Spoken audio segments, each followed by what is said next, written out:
This is a recently completed Mika design.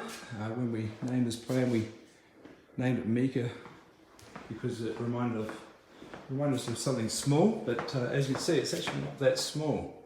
It's very efficient in space. Got a nice little laundry cupboard. Master bedroom's on the lower level. There's a little ensuite.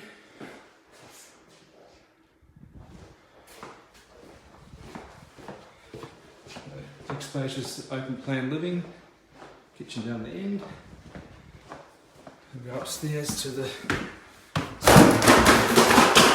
second and third bedroom. So this one here is its own little ensuite.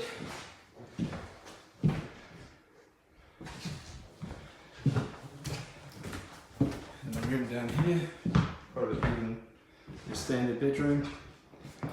It's got a bathroom just off to the entry here.